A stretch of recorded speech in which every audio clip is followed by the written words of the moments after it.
Well, well, well. Colin Cowherd is what you call a shock jock.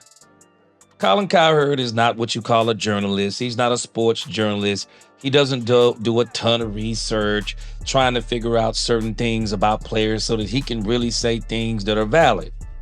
No, he's a shock jock. He's looking for that headline that is going to pull people in. And it doesn't have to necessarily be the truth. The one thing we know about Colin Cowherd, he doesn't mind not being liked.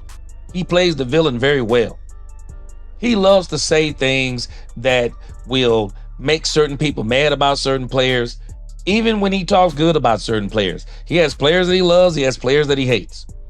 And one of the players that he hates on quite often is Dak Prescott. But this time, it's not Dak Prescott that he's hating on. Says one of the craziest things about Brian Schottenheimer. But then I'm going to come back and show you where Anthony Lynn is going to, in my opinion, rebut not only what Colin Cowherd said, but say what a lot of us already believe about Brian Schottenheimer. Let's talk Cowboys. We're about to talk facts. Welcome, Cowboy fans and Cowboy haters alike. I'm the G, and I'm the host of Let's Talk Cowboys, where we talk facts. And if you like this video, don't forget at the end to please like, share, subscribe, hit that notification bell so you know the next time we post another video or go live. And if you haven't become a channel member or subscriber yet, please do. We have a lot of great things coming in the future. Now let's talk facts. Colin Cowherd is a shock jock. That's really the only thing you can describe him as. And he subscribed, believe me, to the Skip Bayless playbook of how to be successful by being controversial. I mean, I believe he's always been controversial, but I believe even more so once he kind of got around Skip Bayless at FS1.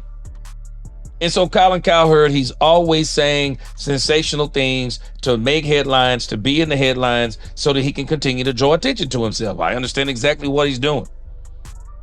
Well, this has got to be one of the most outrageous comments. This to me is probably going to go down as one of the top 10 craziest takes of the 2025 season.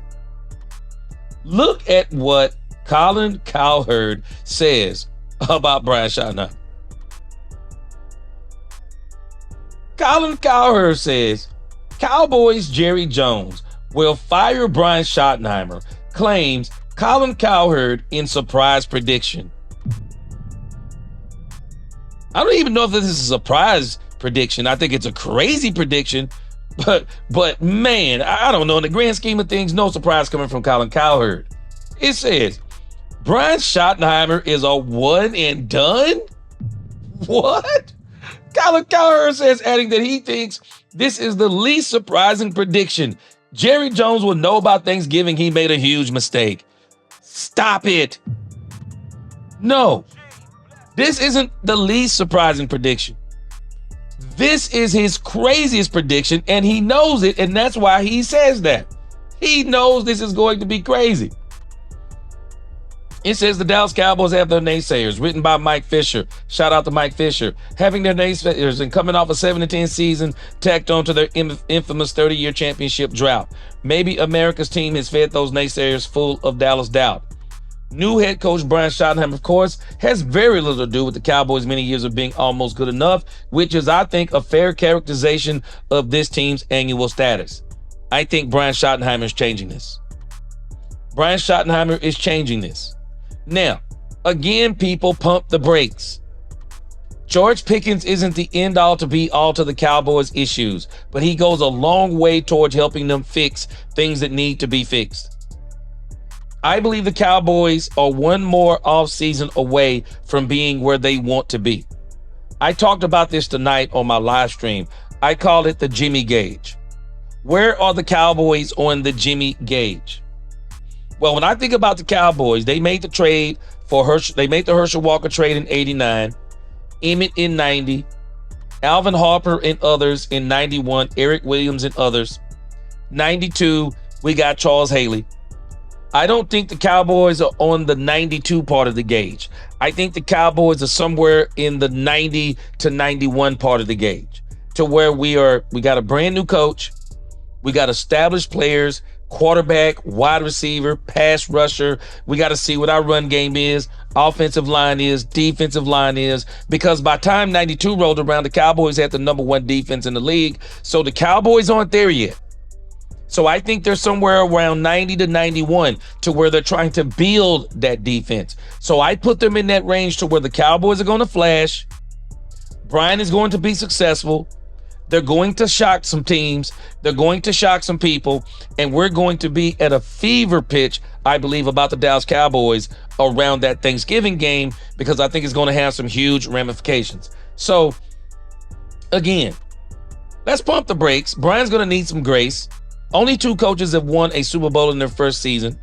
So, there is no way, even if Brian Schottenheimer wins no games by the time Thanksgiving comes around, which I don't think is possible, because Dak Prescott's the quarterback, CeeDee Lamb's the wide receivers, they have George Pickens, Michael Parsons, Dante Fowler, Donovan Ezraku. It's just too much for the Cowboys to not win a game. But even if they're 2-7 or 3-6, Jerry is not going to shut the door on Brian Schottenheimer. I believe Jerry also fully knows that Brian is going to need some more time to get to where the Cowboys, I believe, not only want to be, but ultimately are going to be. And let's go to Anthony Lynn on DLLS. He also has some things to say about Brian Schottenheimer. Let's listen to how, in contrast, he is to Colin Cowherd. Check this out. Yeah, I keep bringing examples back to Brian Schottenheimer too, because he's a coach that's been waiting for his chance to be a head coach, has learned from a lot of different guys. And you kind of mentioned Parcells, things he learned. You've been in a lot of places. How, in terms of your coaching path and your coaching kind of identity, how many lessons have you kind of learned from Parcells that you've applied? How many things have you taken from other people? What are kind of your inspirations? Well, going back to Brian is one of my better friends in the league. Okay. We go back to New York Jet days. Spending time at his house, dinners with his dad, his mom, and he comes from a great family. I don't use the word great too often. I think people use it all the time, but great to me is something that comes around every once in a while, not every damn day. Mm-hmm. Well, that man comes from a great family, and he was born to be a head coach, raised by the mother that he had and the father, and he was really hot at one time, and then he got a little cold, but I was so happy to see him get his opportunity, because the people are going to be, I'm not going to be surprised, but I think he's going to turn some heads. He is a natural head coach. I remember sitting in the meeting room in an install one day, and I looked over at LaDainian Thomason, and I said, I play for him, and he's that type of guy, man. So you guys got a really good one, a really good one. I remember when all this stuff was going down, I said, Anthony, you coming here? Yeah. He didn't get back with me. Well, once Brian interviewed, I said, it's a wrap. Yeah, well, I thought you might be on the staff. It's a wrap. I thought you might be on the staff. Yeah, great comments by Anthony Lynn. Absolutely great comments. For sure. Great comments by Anthony Lynn. I mean, he's telling us that, hey, Brian Schottenheimer has a great foundation. Not only is he a coach's son, he comes from a great family. Coach and son. He's been around some great coaches. He's done some great things in this league.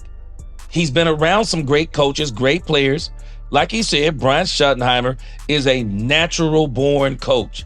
There is no way, I believe, there is no way that Brian Schottenheimer is not successful with the Cowboys. There's no way. And I don't think there is a way that Jerry Jones, I don't think there's a scenario, Colin Cowherd, I don't think there's a scenario where Jerry Jones cuts Brian Schottenheimer in one season, even if they don't win a game, which is not possible with Dak Prescott being the quarterback.